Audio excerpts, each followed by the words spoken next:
Programang ito ay rated SPG. Striktong patnubay at gabay ng magulang ang kailangan. Maaaring may masiselang tema, lengguwahe, karahasan, sexual, horror o droga na hindi angkop sa mga bata.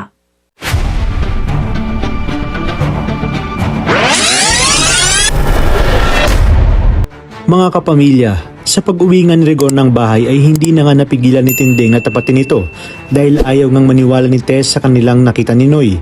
Ayon kay Tinding, kitang-kita nila na magka-holding hands si Rigor at Lena na siya namang itinanggi ni Rigor dahil nag-uusap lang umano sila ni Lena at narinig niya umano ang pangalang Tanggol na isa sa kanilang mga nakalaban. Na siya namang ikinagulat nga ni Tinding at Tess.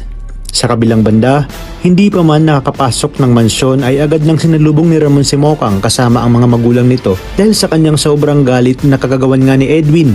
Dito nga ay nasampal pa ni Ramon si Mokang at hindi na ito nagustuhan ni Marsing kaya't nagtangka itong lumaban.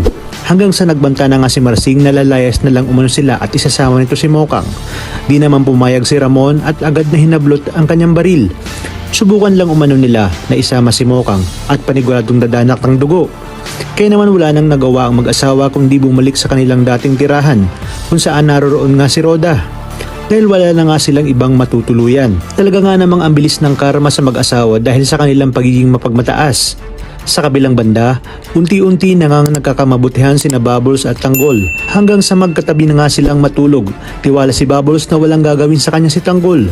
Ngunit laking gulat ni Tanggol na sa kanyang paggising ay nakayakap na sa kanya si Bubbles. Tinanong ni Tanggol si Bubbles na kung sakali ba buksan niya ang kanyang puso ay handa ba itong tanggapin ni Bubbles. Kukuya't di na nakasagot itong si Bubbles at ginantihan ng halik si Tanggol at sabay nga nilang sinaluhan ang init ng kanilang nararamdaman sa isa't isa. Habang sina Tanggol at Bubbles ay nagkakamabutihan ay tila kabaliktaran naman dahil ngayong lumalabas na ang tunay na kulay ni Ramon. Tila nagsisisi na nga ito si Mokang sa pagpapakasal na ginawa niya. Ngunit hindi naman niya umano masisi ang kanyang sarili dahil wala na nga siyang pamimilian. Lalo pat malaki rin ang naitulong ni Ramon sa kanilang pamilya. Tuluyan na nga kayang makakalimutan ni Tanggol si Mokang dahil sa mapupunaan na ni Bubbles ang pagmamahal na dapat ipinadama ni Mokang kay Tanggol. O mas mananaig pa rin kay Tanggol ang kanyang unang pag-ibig na si Mokang.